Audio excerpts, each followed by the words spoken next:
Hello everyone, and welcome back to Scary Interesting. In this video, we're going to go over two stories that are profoundly tragic, despite ending in what seems like a resolution. In the end, the resolution just isn't quite enough. You'll see what I mean. As always, viewer discretion is advised.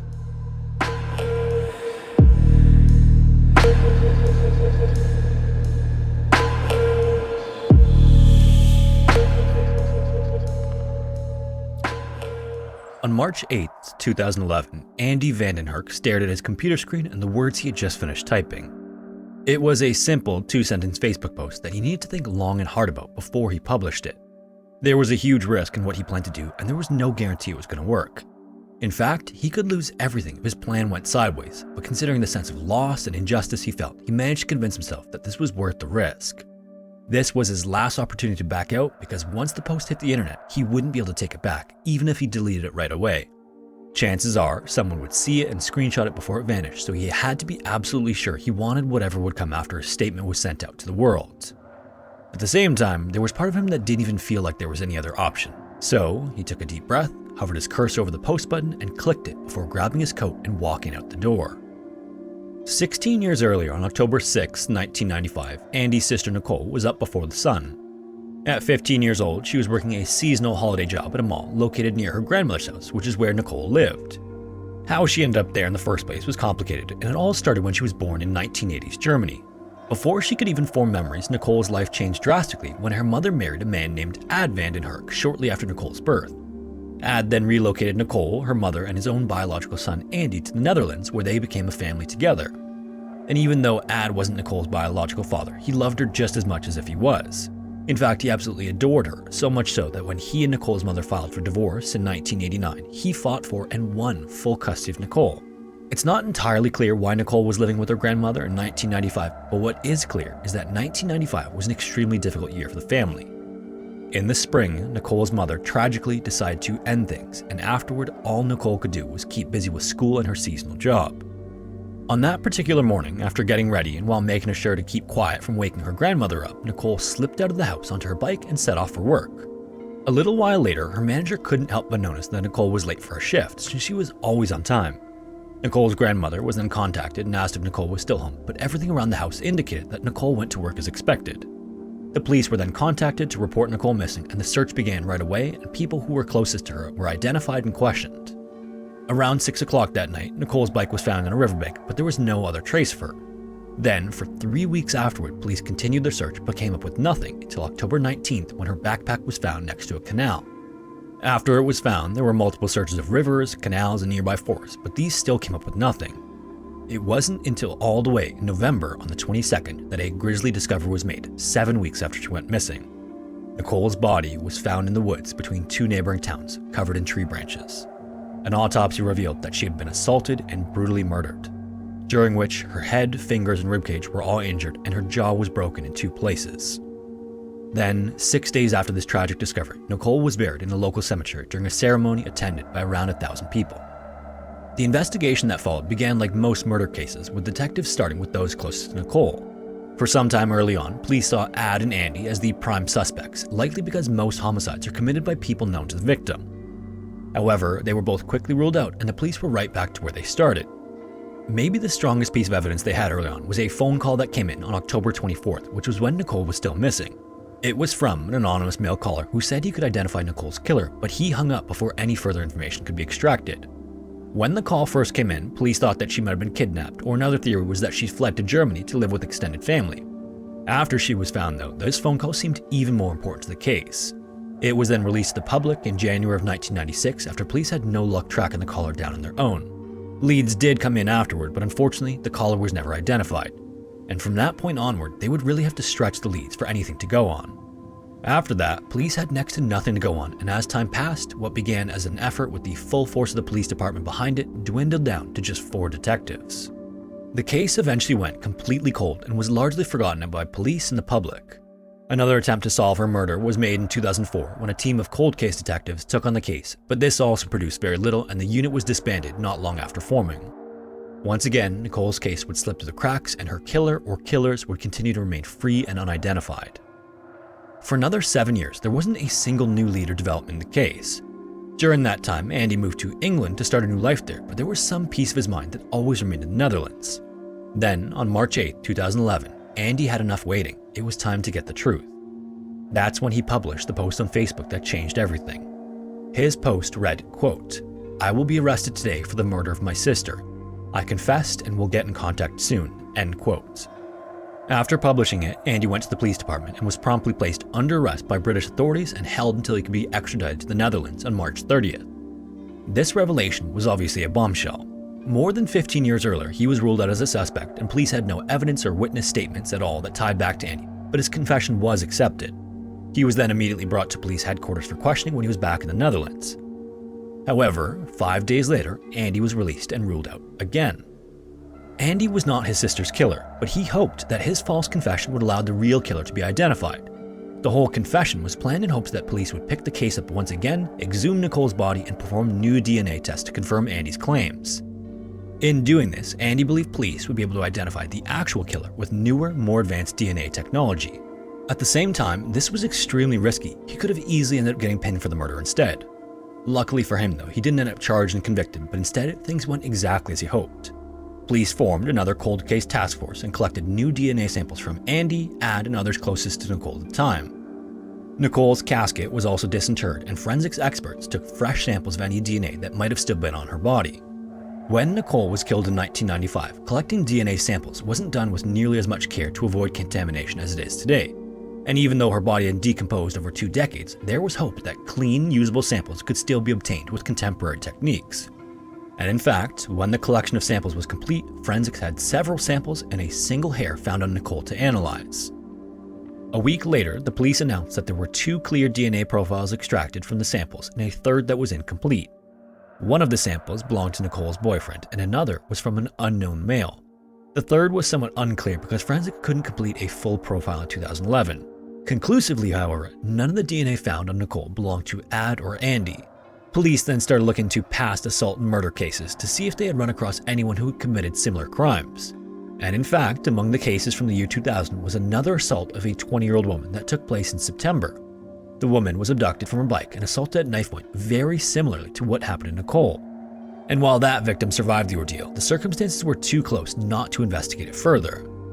A DNA sample from that case was then compared to the DNA found on Nicole, and although it wasn't a perfect match, it was strong enough to make an arrest. In January of 2014, a man named by the media as Jos was taken into custody in connection with Nicole's death. Because of the media code of privacy in the Netherlands, criminal suspects and convicts are not named in newspaper articles and news broadcasts, so this was a pseudonym and not an actual name. But in any case, when Jos was questioned, he denied being involved in Nicole's death in any way.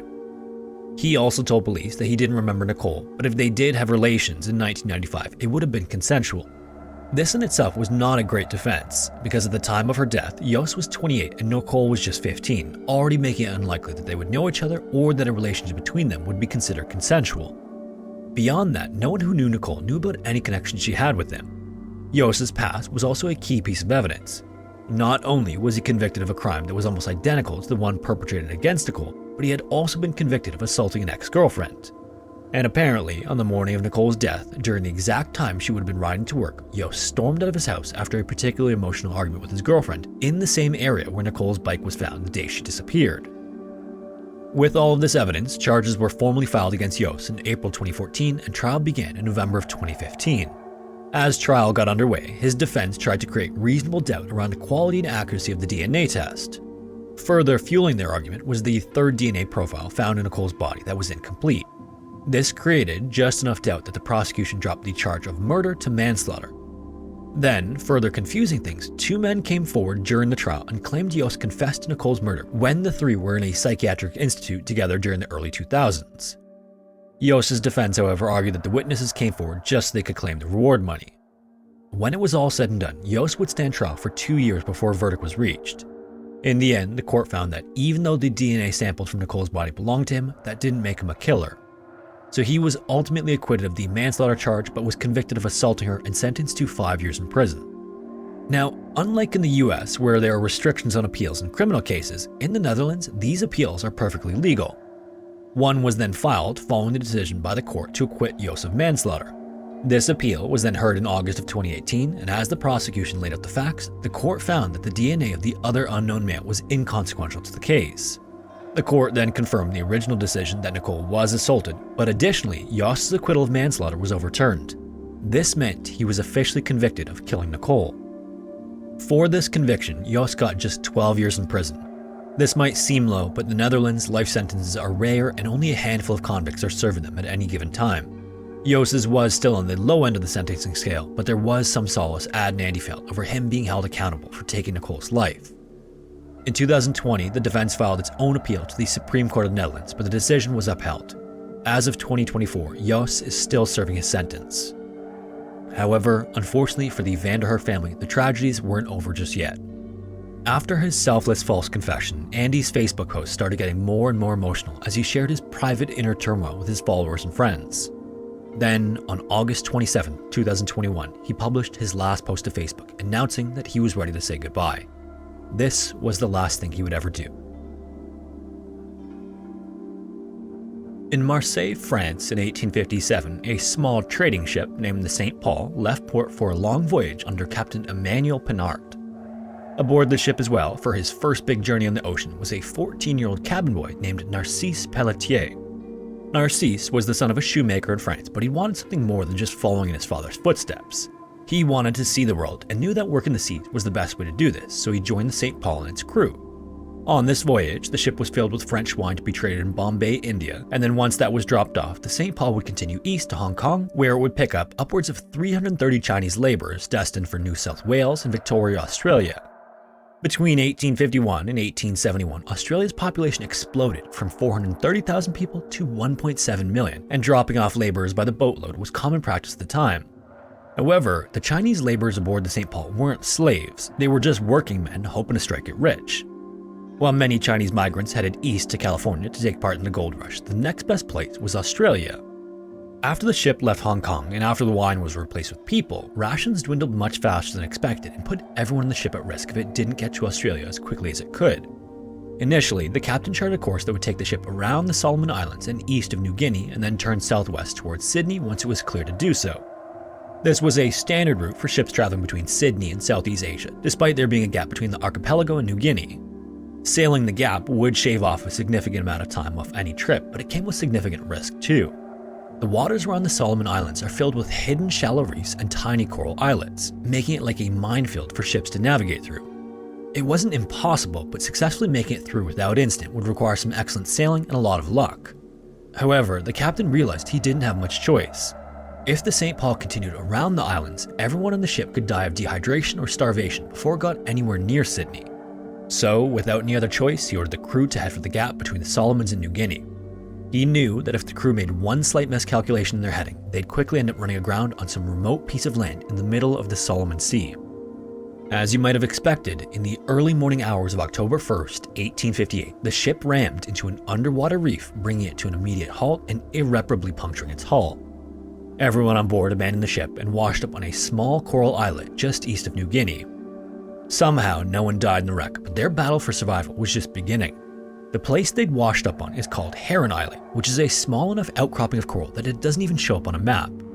At sunrise, the crew was able to see that there was quite literally nothing. No vegetation, no wildlife, and most importantly, no drinkable water. The only good news is that Heron Islet is right beside a much larger island known as Rossel Island, so the captain sent a group of men on a search for water. Members of the crew, including Narcisse and the captain, then boarded the longboat, and shortly afterward, the longboat was pulled onto the Rossel Island shore. Most of the men then set out to find water, while the captain and a few others remained with the boat. Almost immediately as they began their search, they encountered hostile natives of the island and were attacked on sight. By this point, Narcisse had already exited the boat and was examining the area near the shore when he saw the others ahead being overtaken by the natives. He turned to run back to the longboat and suddenly felt a painful blow against the back of his head and went face first into the sand. One of the natives had thrown a sharp rock in Narcisse's direction and aimed it perfectly. Narcisse was temporarily disoriented, but he managed to get back to his feet and stumble his way to the longboat to join the captain and the couple of sailors that stayed behind.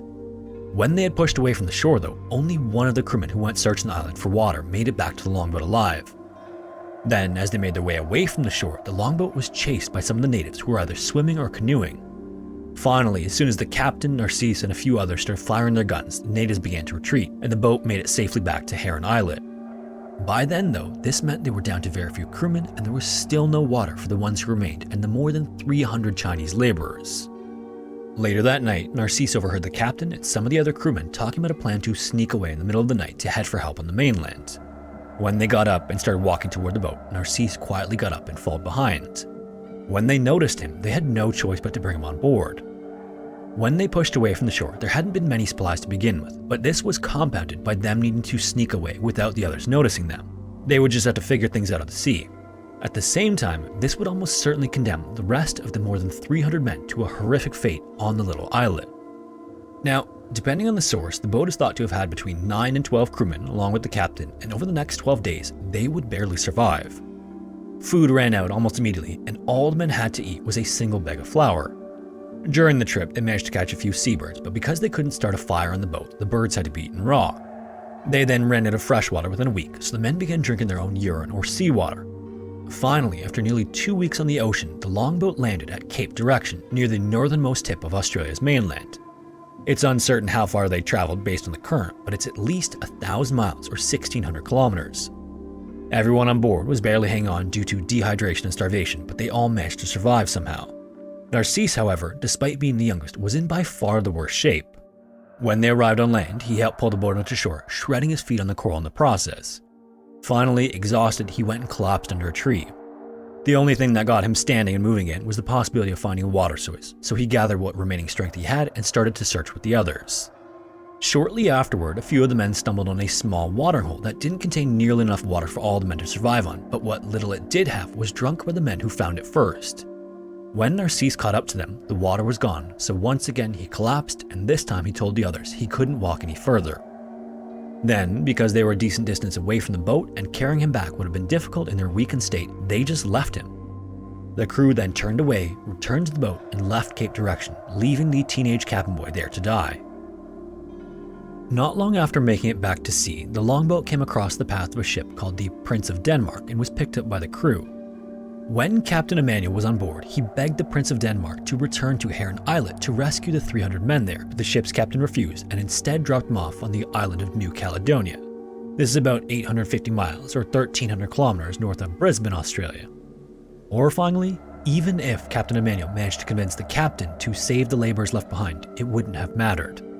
Shortly after the crew left Heron Islet that night, the tribe that attacked them on Rossel Islet spotted the Chinese castaways and captured them. Supposedly, they were then killed 2 at a time and then promptly cooked and fed to the village. It's believed that up to 17 of the laborers managed to flag down a ship and escape, but the tribe still managed to consume around 300 men. Back in Cape Direction, Narcisse was still lying where he had fallen 3 days earlier. Fortunately for him, there were several bushes within reach with fresh berries he could eat, but he was still without water. The berries didn't have enough liquid in them to stave off the severe dehydration, and death was closing in. Incredibly though, before it did, 3 Aboriginal women came across him and returned to the village to inform the others. When the others arrived, Narcisse saw them and his eyes widened as he recalled being attacked just weeks early on Rossel Island. He didn't have nearly enough strength to fight back, but fortunately, he wouldn't need to. The natives he had just been discovered by weren't hostile, but instead were peaceful and welcoming. The women then stayed with Narcisse and fed him coconuts and kept a fresh supply of water by his side until he recovered enough. When he could stand again, he followed them to their village, where he was then welcomed by the entire tribe.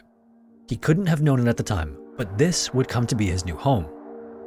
Narcisse was then adopted by one of the native men who renamed him Amglo. Then, within his first month with the people, Narcisse became just as much a part of the community as the rest of its population. He started learning their language, and little by little, he was able to communicate with them. The natives even put him through the many rituals and rites of passage native members perform as they grow up, and Narcisse eagerly took them on. During one particular ceremony, his arms and chest were cut several times by a piece of glass that had washed up on shore.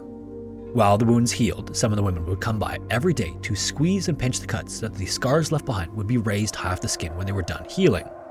Narcisse also wore a wooden plug in his earlobe with a 4-inch diameter. Essentially, from the day they found him, he was simply one of them. For the next 17 years, Narcisse lived as a member of the tribe, and the details available about this time period are scarce. As he learned the language and began speaking it exclusively, his ability to speak his native French dwindled. Much of his time with the tribe is skipped over in his memoirs because he struggled to communicate his experiences in French. Additionally, historians believe his life with the natives was that of the average tribesman. He hunted, he fished, and he communed with the others. Relatively speaking, he lived a pretty normal life with them. That was until April 11th, 1875. That day, a pearling ship named the John Bull anchored in the ocean near Cape Direction and sent a handful of crewmen to search the mainland for water. When they came upon the natives and saw a white man with them, just as naked and scarred as the other men in the tribe, they raced back to the ship to notify its captain. The crewmen of the ship also assumed that Narcisse was being held captive by the tribe, which of course was not the case. But either way, upon talking to their captain, the crewmen were ordered back to the mainland with supplies that could be offered as trade for Narcisse. Unfortunately, the crewmen spoke English, so there was a communication gap, and this led to such a misunderstanding that his adopted father encouraged the trade. The crewmen then brought him back to the John Bull, believing they had just rescued him, but to Narcisse, this was a kidnapping. He didn't fight back or resist though, for fear that the crewmen would shoot him. It was the last time he ever saw his family and friends again.